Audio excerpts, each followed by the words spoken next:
வணக்கம். நாம் தொடர்ந்து ஆதியாகமம் 1ஆம் அதிகாரத்திலிருந்து ஆவிக்குரிய ரகசியங்கள் அடங்கிய காரியங்களை பார்த்து கொண்டிருக்கிறோம். ஆதியாகமம் 1ஆம் அதிகாரத்தை நீங்கள் வாசித்து பார்த்தால் அந்த அதிகாரம் முழுவதும் தேவன் சொன்னார், தேவன் கண்டார் என்று தான் வருகிறது. அந்த இடத்தில் தேவன் மாத்திரமே இருக்கிறார், தேவன் மாத்திரமே பேசுகிறார். வேற எந்த ஒரு விஷயமுமே இல்லை, வேற யாருமே இல்லை, வேற எந்த ஒரு படைப்புகளுமே இல்லை, வேற எந்த ஒரு மரங்களோ செடியோ பூவோ விலங்குகளோ இல்லை, தேவன் மாத்திரமே அந்த இடத்துல இருக்கிறார். இந்த ஒரு உலகம் எவ்வளவு அருமையான ஒரு உலகமாக இருக்கிறது. தேவன் மாத்திரமே அந்த இடத்துல வீற்றிருக்கிற ஒரு உலகம். ஏனென்றால் அங்கே வேற எதுவுமே இல்லை அப்படின்னாலும், ஆனால் தேவன் மாத்திரம் அங்கே இருக்கும் பொழுது, தேவன் பேசும் பொழுது, அவருடைய வார்த்தையை வெளிப்படுத்தும் பொழுது சகலமும் உண்டாவதை நாம் பார்க்கிறோம். தேவன் சொன்னார், அப்பொழுது வெளிச்சம் உண்டானது. தேவன் சொன்னார், அப்பொழுது எல்லா சகலவித காரியங்களும் படைக்கப்பட்டது. இந்த நிலத்திலிருந்து நிறைய மலர்கள், நிறைய மரங்கள், நிறைய மலைகள், நல்லா எல்லாமே உண்டாவதை நாம் பார்க்கிறோம். ஆக பிரியமானவர்களே, இன்றைக்கு நாம் பல்வேறு விதமான மக்களை கடந்து வருகிறோம். பல்வேறு ஞானிகள், பல்வேறு மருத்துவர்கள், பல்வேறு விஞ்ஞானிகள், அதே சமயத்தில் நல்ல ஓவியம் வரையக்கூடியவங்க, நல்ல கட்டடங்களை சீரமைக்கிறவங்க, எல்லாரையும் நம்ம கடந்து வருகிறோம். எப்படிப்பட்ட அற்புதமான வேலை செய்யக்கூடிய மக்கள் இருந்தாலும் தேவன் அவங்களோட இருதயத்தில் இல்லை அப்படின்னா, அவங்களுக்கு இருக்கிற அந்த அற்புதமான விஷயங்கள் எதை அடிப்படையாக கொண்டு இருக்குன்னு நீங்கள் பார்த்தீங்கன்னா, அது நம்முடைய மாம்சத்தை தான் அடிப்படையாக கொண்டுள்ளதாக இருக்கிறது. ஆக எவ்வளவு அற்புதமான ஒரு விஷயம் ஒரு மனுஷனுக்குள் இருந்தாலும், ஆனால் மனுஷனுடைய இருதயத்தில் தேவனுடைய வார்த்தையை நம்ம நீக்கி விட்டோம் அப்படின்னா, அது வெறும் மாம்சத்தினுடைய காரியங்கள். அந்த மாம்சம் தான் அவர்களை இழுக்கக்கூடியதாக இருக்கிறதை நாம் பார்க்கிறோம். இப்போ மாம்சம் எதை நோக்கி ஒரு மனிதனை ஈர்க்கிறது? மாம்சம் ஒரு மனிதனை நல்ல உணவு சாப்பிட்டு அவர்களுடைய வாழ்க்கையில் அன்றாட தேவைகளை பூர்த்தி செய்து நல்ல சௌரியமான ஒரு வாழ்க்கையை அவர்கள் வாழ்ந்து அப்படியே மரித்து போகக்கூடிய இந்த ஒரு நிலையான வாழ்க்கையை மாத்திரம்தான் அவர்களுக்கு இந்த மாம்சம் என்பது அது நடத்தி கொண்டு செல்கிறது. ஆக இப்போ நம்ம சாப்பிடாமல் இருக்கிறதுக்கு முயற்சி செய்யலாம்.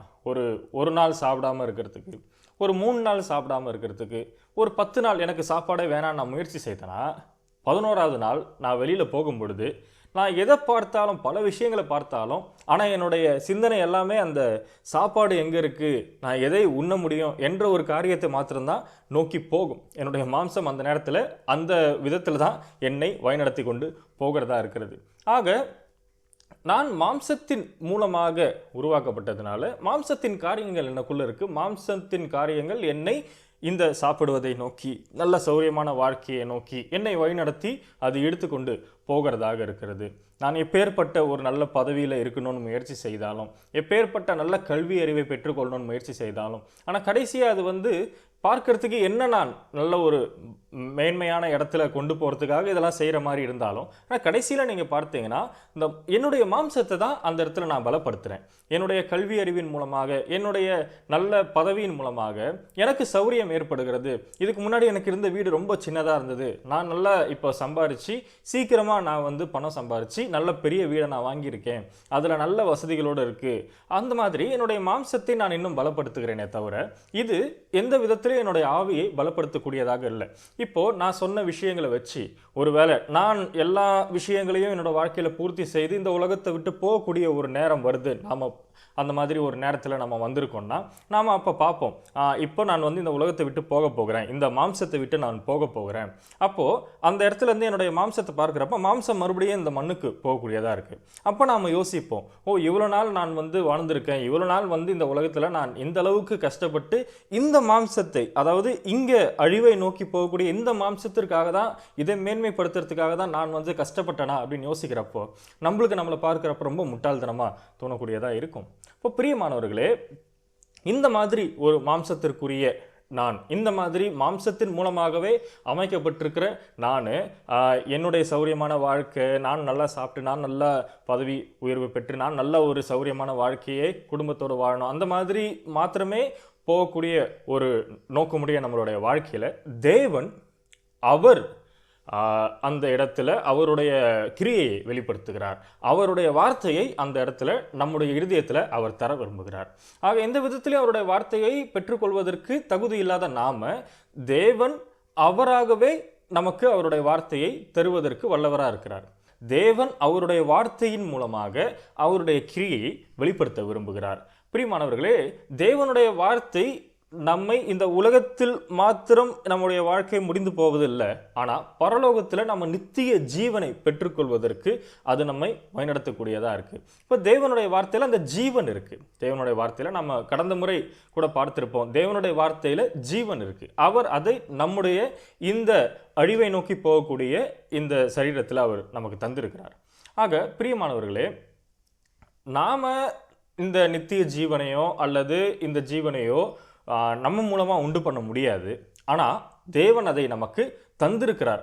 அதனால தான் நம்ம உண்டு பண்ண முடியாதனால தான் தேவன் அதை நமக்கு தந்திருக்கிறார். அதை நாம் பெற்றுக்கொள்ளணும். ஆக எப்படி நம்ம அதை பெற்றுக்கொள்கிறோம்? இப்போ தேவன் அவருடைய வார்த்தையை அறிவிக்கிறார் அப்படின்னா அந்த வார்த்தையிலேயே அவர் எதை செய்ய நோக்கமாக இருக்கிறாரோ அதை செய்து முடிக்கிறதுக்குரிய வல்லமை இருக்குது. இப்போ நான் பேசுகிறேன், என்னுடைய செயல்பாடு இருக்குது.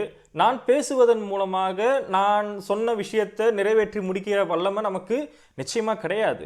நான் எதை சொன்னாலும் அதை நம்ம நிறைவேற்றி முடிக்கக்கூடிய திராணியும் நமக்கு கிடையாது. ஆனால் தேவனுடைய வார்த்தை ஒரு விஷயத்தை சொல்கிறது, ஒரு விஷயத்தை நோக்கி பேசுகிறது என்றால் அந்த விஷயத்தை முடிக்கக்கூடிய வல்லமை அந்த தேவனுடைய வார்த்தைக்கு உண்டு. அப்போ அந்த தேவனுடைய வார்த்தையை அவர் நமக்குள்ள விதைக்கிறப்போ, நானும் அந்த தேவனுடைய வார்த்தையை பேசுகிறப்போ என் மூலமாக தேவன் அவருடைய மகிமையை வெளிப்படுத்த விரும்புகிறார். நான் மாம்சத்துக்குரியவனாக இருந்தாலும், நான் இந்த மாம்சமாகவே இருந்தாலும், நான் தேவனுடைய வார்த்தை எனக்குள்ளே இருந்ததுன்னா அவருடைய அந்த அற்புதமான வல்லமைக்குரிய கிரியைகளை அவர் என் மூலமாக செய்ய விரும்புகிறார். இது எவ்வளவு ஆச்சரியத்துக்குரிய விஷயமாக இருக்கிறது பிரியமானவர்களே. நாம் பார்க்கிறோம், இயேசு வேதத்தில் சொல்கிறார், ஒருவன் அப்பத்தினால் மாத்திரமல்ல தேவனுடைய வாயிலிருந்து புறப்படுகிற ஒவ்வொரு வார்த்தையினாலும் பிழைப்பான் என்று இயேசு சொல்லியிருக்கிறார். அப்போ நான் பார்க்கக்கூடிய இந்த உலகத்தின் காரியங்கள் அது எவ்வளவு அதிசயத்துக்குரியதாக இருந்தாலும் சரி, நம்ம இந்த உலகத்தில் பல்வேறு விதமான அற்புதமான கண்டுபிடிப்புகளை பார்க்கிறோம். நியூட்டன், எடிசன் இப்படிப்பட்டவர்கள் நிறைய அற்புதமான கண்டுபிடிப்புகளை நமக்காக கண்டுபிடித்து அவர்கள் தந்திருக்கிறார்கள். அது நம்முடைய வாழ்க்கையை இன்னும் நல்ல மேம்பட்ட வாழ்க்கையாக மாற்றி இருக்கிறது. நாம் யோசித்து பார்ப்போம், பழங்காலங்களில் இந்த மின்சாரம் என்ற ஒரு விஷயம் இல்லாதப்போ வெறும் மனுஷங்களும் மிருகங்களும் தான் எல்லா உழைப்பையும் போட வேண்டி இருந்தது. ஆனால் அந்த மின்சாரம் அப்படின்ற ஒரு விஷயம் வந்ததுக்கப்புறம் நம்முடைய சக்திக்கு மேம்பட்ட ஒரு சக்தியை நம்ம பெற்றோம். அப்போது நம்மளுடைய சக்தியின் மூலமாக பண்ண முடியாத விஷயங்களை அந்த மின்சாரம், இந்த ஜெனரேட்டர், இந்த எலக்ட்ரிசிட்டி இது நம்மளை இன்னும் மேம்பட்ட ஒரு சக்தியை தந்து நம்முடைய வாழ்க்கையை இன்னும் அது நல்ல மேம்பட்ட வாழ்க்கையாக, நவீன முறையில் இருக்கிற வாழ்க்கையாக மாற்றி இருக்கிறது. போக்குவரத்தாக இருக்கட்டும், இல்லை அன்றாட வாழ்க்கைக்குரிய விஷயங்களாக இருக்கட்டும், எல்லாத்துலேயுமே மேம்பட்ட ஒரு காரியத்தை நமக்கு தந்திருக்கிறது. ஆக ஒவ்வொரு காரியத்தையும் பல்வேறு விதத்தில் கண்டுபிடித்தவர்கள் அவர்கள் இந்த உலகத்தில் இல்லைனாலும், ஆனால் அவர்கள் கண்டுபிடித்த அந்த விஷயங்கள் இன்னமும் நமக்கு நல்ல விதத்தில் பயன்பட்டு இருக்கு. நம்ம அதை நல்லா பயன்படுத்திட்டு இருக்கோம். ஆக யார் எந்த மாதிரியான அற்புதமான விஷயங்களை கண்டுபிடிச்சி இன்னைக்கு நமக்கு தந்திருக்கிறாங்களோ அந்த விஷயங்களை பார்க்குறப்ப நமக்கு ரொம்ப அற்புதமாக இருக்கும். ஓ, இது ரொம்ப அற்புதமான விஷயம், இது எப்படி வந்திருக்கோம் நமக்கு தெரில. ஆனால் என்னதான் அந்த மாதிரி அவங்க பண்ணியிருந்தாலும், ஆனால் யாராலேயும் இந்த நித்திய ஜீவன், இந்த ஆவிக்குரிய விஷயங்கள், இந்த விஷயங்களை ஏற்படுத்த முடியாது. ஆக இந்த ஆவிக்குரிய காரியங்களை தேவனிடத்திலிருந்து மாத்திரம்தான் நம்மால் பெற்றுக்கொள்ள முடியும். ஆக எந்த மாதிரி அற்புதமான விஷயங்கள் நம்முடைய வாழ்க்கையில் நம்ம வச்சிருந்தாலும், ஆனால் தேவன் கிட்ட இருந்து நம்ம அந்த ஆவிக்குரிய வார்த்தையை பெற்றுக்கொண்டால் மாத்திரமே நம்முடைய இருதயத்தில் நாம் ஜீவன் பெற்றவர்களாக இருக்கிறோம். பிரியமானவர்களே, நாமும் ரட்சிப்பை பெற்றுக்கொள்வதற்கு முன்பாக, நான் ரட்சிக்கப்படுறதுக்கு முன்னாடியே நான் நித்திய ஜீவனை பெற்றுக்கொள்ள விரும்பினேன். ஆனால் அதற்காக நான் முயற்சி செய்யறதுக்கு ஆரம்பித்தேன். நான் நல்ல ஆவிக்குரிய வாழ்க்கையை வாழணும், நான் நல்ல வேதத்தை வாசித்து, நான் நல்ல தசமபாகம் கொடுத்து நிறைய பேருக்கு உதவி செய்து அதன் மூலமாக இந்த பரலோகத்தின் வாழ்க்கையை நான் கிரயமாக பெற்றுக்கொள்ளணும், அந்த ஒரு நோக்கம் தான் எனக்குள்ளே இருந்தது. ஆவிக்குரிய வாழ்க்கையை வாழ்றது போல தெரிஞ்சாலும், ஆனால் முழுக்க முழுக்க என்னுடைய சிந்தனைகள், என்னுடைய கிரியைகள் தான் அதில் நிரம்பி இருந்தது. ஆனால் அந்த தேவனுடைய விஷயங்கள், தேவன் எனக்காக ஏற்படுத்தியிருக்கிற அந்த வார்த்தையை நான் என்னுடைய இருதயத்தில் பெற்றுக்கொள்றதுல எந்த ஈடுபாடும் காட்டலை.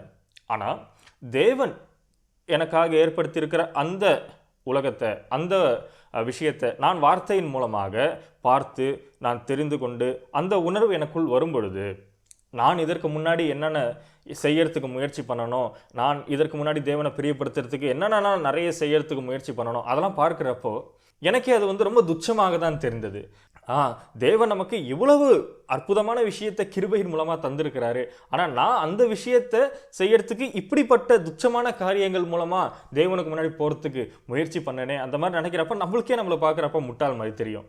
பிரியமானவர்களே, ஒரு தடவை ஒரு பைபிள் செமினாருக்காக நாங்கள் ஒரு இடம் பார்க்கறதுக்கு போயிருந்தோம். அந்த சபை ரொம்ப பெரிய சபையாக இருந்தது. ரொம்ப அருமையான பார்க்கிங் ஏரியா மற்றும் அதனுடைய அந்த ஆட்கள் அமரக்கூடிய அந்த இருக்கைகள் எல்லாமே நிறைய இருந்தது. அந்த இடம் நிச்சயமா இந்த பைபிள் செமினார் செய்யறதுக்கு ஏதுவான இடமா இருக்கும்னு சொல்லிட்டு நாங்கள் பேசியிருந்தோம். ஆனால் அந்த இடத்துல இருந்த ஸ்பீக்கர்ஸ் மட்டும் நீங்கள் பார்த்தீங்க அப்படின்னா ரொம்ப சின்னதாக, அந்தளவுக்கு பெருசாக எஃபெக்ட் இல்லாத ஸ்பீக்கர் மாதிரி இருந்தது. இப்போ நாங்கள் யோசித்தோம், ரொம்ப நல்ல இடத்த அமைச்சு வச்சிருக்கிற இவங்க ஸ்பீக்கரை எத்தனோண்டு வச்சுருக்கிறாங்களே, அப்போ இதிலேருந்து சவுண்டு சரியாக வரத்துக்கு வாய்ப்பு இல்லை. ஒன்று செய்வோம், நம்மளுடைய சபையிலிருந்து நாம் ஸ்பீக்கர்ஸ், நல்ல ஸ்பீக்கர் நம்ம வச்சுருக்கிறோம், அதை நம்ம கொண்டு போகலாம் அப்படின்னு சொல்லிட்டு அந்த பாஸ்டர்கிட்ட நாங்கள் சொல்கிறோம். ஐயா, நாங்கள் இந்த இடத்துல தான் பைபிள் செமினார் பண்ண விரும்புகிறோம், ஆனால் ஸ்பீக்கர் எங்களுடைய ஸ்பீக்கர் நாங்கள் யூஸ் பண்ண விரும்புகிறோம், பரவாயில்லைங்களா? அப்போ அவர் சொன்னார், யூஸ் பண்ணலாம், ஒன்றும் பிரச்சனை இல்லை, ஆனால் நிச்சயமாக உங்களுடைய ஸ்பீக்கர் நீங்கள் கொண்டு வந்து கஷ்டப்பட்டு தான் யூஸ் பண்ணணுமா? நம்மளுடைய ஸ்பீக்கரை யூஸ் பண்ணலாமே. இல்லைங்கய்யா, எங்களுடைய சபை ஸ்பீக்கர் ரொம்ப அற்புதமாக இருக்கும், அது ரொம்ப நல்ல எஃபெக்டாக இருக்கும், நாங்கள் அதையே கொண்டு வந்து யூஸ் பண்ண விரும்புகிறோம், அந்த மாதிரி நாங்கள் சொல்லிவிட்டு நாங்கள் சபையிலேருந்து டெம்போ ட்ராவலர் வச்சு அந்த ஸ்பீக்கருங்களை கொண்டும் போயாச்சு அந்த இடத்துல. அப்போ எங்களுடைய சவுண்ட் இன்ஜினியர் போய் அங்கே இருக்கிற அந்த ஸ்பீக்கரை டெஸ்ட் பண்ணுறாரு. இந்த சின்ன ஸ்பீக்கர் இவ்வளோ பெரிய இடத்துல, ஆனால் என்னால் நம்ப முடியல, இத்தனோண்டு ஸ்பீக்கர் எப்படி இத்தனை மக்களை போய் சேரும், சவுண்டு இத்தனை மக்களை போய் சேரும், என்னால் நம்ப முடியல, ஒரு தடவை சும்மா டெஸ்ட் பண்ணி பார்ப்போமே. அவனை ஒரு டெஸ்ட் பண்ணுறாரு. அந்த மைக்கில் பேசுகிறப்ப சவுண்டு அவ்வளோ அற்புதமாக வந்தது. யாராலையும் நம்ப முடியல, என்னடா இது, இந்த 2 ஸ்பீக்கர்லேருந்து இவ்வளோ சவுண்டு வருதா அப்படின்னு சொல்லிட்டு பார்க்குறப்போ, நல்ல உத்து கவனிக்கிறப்போ அவங்களுடைய சீலிங் கொஞ்சம் இருட்டாக இருந்தது. அந்த சீலிங்கில் நிறைய ஸ்பீக்கர்கள் உள்ள மறைந்திருந்தது. நல்ல அற்புதமான குவாலிட்டி இருக்கிற ஸ்பீக்கருங்க, ரொம்ப விலை உயர்ந்த ஸ்பீக்கர்கள் அந்த சீலிங்கில் எங்களுடைய கண்ணுக்கு தெரியாத விதத்தில் மறைஞ்சிருந்தது. அதுலேருந்து நல்ல சவுண்டு வந்தது. அப்போ வெளியில் எங்களுடைய டெம்போவில் இருக்கிற ஸ்பீக்கரை பார்க்குறப்போ அது ரொம்ப, அந்த ஸ்பீக்கருக்கு முன்னாடி இதை எங்களால் ஒப்பிட முடியாத நிலையில், ரொம்ப பரிதாபத்துக்குரிய நிலையில் இருந்ததை தான் நாங்கள் பார்த்தோம். அப்போ அந்த சபை போதகர் வந்தார், உங்களுடைய ஸ்பீக்கரை கொண்டு வந்துட்டீங்களா, நீங்கள் அதை பொறுத்துடுறீங்களா? ஐயா, நாங்கள் உங்களுடைய ஸ்பீக்கரை யூஸ் பண்ணிக்கலாம்னு நினைக்கிறோம், நாங்கள் எங்களுடைய ஸ்பீக்கருங்களை எங்கேருந்து கொண்டு வந்தோமோ அங்கேயே போய் நாங்கள் வச்சிடறோம்னு சொல்லிட்டு அங்கேருந்து நாங்கள் போனது தான். அதுக்கப்புறம் அந்த பைபிள் செமினார் ஆரம்பிக்கிறப்ப தான் நாங்கள் வந்தோம் அந்த இடத்துல. இது ஒரு வேடிக்கையான கதையாக இருந்தாலும், ஆனால் இந்த இடத்துல நம்ம பார்க்க முடியும், நாம் ஏற்பாடு பண்ணணும்னு நினைக்கிற விஷயங்கள், நமக்கு சிறப்பாக படுற சில விஷயங்கள், அந்த ஆண்டவருடைய கிரியைகள், ஆண்டவருடைய கிருபை என்று வரும்பொழுது அதற்கு முன்பாக இது ரொம்ப துச்சமாக தான் நமக்கு தெரியக்கூடியதாக இருக்குது. நாமளே நம்மளை பார்க்குறப்ப நமக்கு முட்டாள்தனமாக தெரியும். அந்த ஆண்டவருடைய உலகத்தை நோக்கி பார்க்காம நான் என்னுடைய இந்த மாம்சத்தின் மேன்மையை மாத்திரம் நோக்கி பார்த்து இதை வைத்து நம்ம அந்த ஆவிக்குரிய காரியங்களை பெற்றுக்கொள்ளணும்ன்ட்டு முயற்சி பண்ணுமே. பிரியமானவர்களே, நாம் வேதத்தில் பார்க்கும் பொழுது இந்த இளையகுமாரனுடைய கதையில் கூட இளையகுமாரன் அவருடைய வாழ்க்கையை மேம்படுத்துறதுக்கு முயற்சி செய்தார். ஆனால் அவர் அதில் கடைசியில் அழிந்து போகிற நிலைமைக்கு தான் வந்தார். அழிந்து போகிற நிலைமையில் அவர் மறுபடியும் தகப்பனுடைய வீட்டிற்கு வர அப்போ தகப்பன் சொல்கிறாரு, நீங்கள் அந்த விலை உயர்ந்த காலணிகளை கொண்டு வாங்க, நீங்கள் நல்ல விருந்தை ஏற்பாடு பண்ணுங்க, நீங்கள் அந்த முத்திரை மோதத்தை கொண்டு வாங்க. இப்படி அவரோட வாயிலிருந்து ஒவ்வொரு தடவையும் அந்த வார்த்தை வர வர அந்த இடத்துல அந்த மகனுடைய வாழ்க்கை மேம்படுவதை நாம் பார்க்கிறோம். பிரியமானவர்களே, இதுதான் தேவனுடைய வார்த்தை நமக்கு தருகிற மாற்றம். தேவனுடைய வார்த்தை நம்முடைய வாழ்வில் உண்மையான மாற்றத்தை தரக்கூடியதாக இருக்கிறது. நாம் அந்த மாற்றத்தை நம்முடைய இருதயத்தில் பெற்றுக்கொள்ளக்கூடியவர்களாக இருக்கிறோம். பிரியமானவர்களே, இன்றைக்கு நாம் எவ்வளவு பலவீனர்களாக இருந்தாலும், எவ்வளவு அசுத்தமான மனிதர்களாக இருந்தாலும், எவ்வளவு பாவத்திற்குரிய இந்த வெறும் அந்த தூசியின் மூலமாக மாத்திரம் உருவாக்கப்பட்ட மக்கள் அந்த மாதிரி நிலையில் நம்ம இருந்தாலும், ஆனால் தேவனுடைய வார்த்தை நமக்குள்ள வரும் பொழுது நாமும் தேவனுடைய இந்த மகிமையான காரியங்களை வெளிப்படுத்தக்கூடிய மக்களாக மாறுகிறோம். ஏனென்றால் நாம நம்முடைய கண்களுக்கு இந்த தூசி என்ற வடிவில் தெரிந்தாலும், ஆனால் தேவனுடைய கண்களுக்கு நாம ஜீவன் உள்ளவர்கள். ஏன்னா நம்மை அவர் உருவாக்கும் பொழுது நம்மை உயிர் உள்ளவர்களாக அவருடைய அந்த சுவாசத்தை தந்து, அவருடைய அந்த சுவாசத்தை நம்முடைய நாசியில ஊதி அவர் நமக்கு நித்திய ஜீவனை தந்திருக்கிறார். அந்த நித்திய ஜீவனுக்குள்ளவர்களாக தான் அவர் நம்மை காண்கிறார். ஆக நம்முடைய வாழ்விலும் அந்த ஆண்டவருடைய வார்த்தையின் மூலமாக, அந்த ஆண்டவருடைய வாக்குத்தத்தத்தின் மூலமாக அந்த நம்பிக்கையை பெற்று அந்த நித்திய ஜீவனை பெற்று வாழக்கூடிய மனிதர்களாக நாம் இருப்போம் என்று நான் நம்புகிறேன். இன்றைக்கு இந்த அளவில் நான் முடித்துக்கொள்ள விரும்புகிறேன். நன்றி.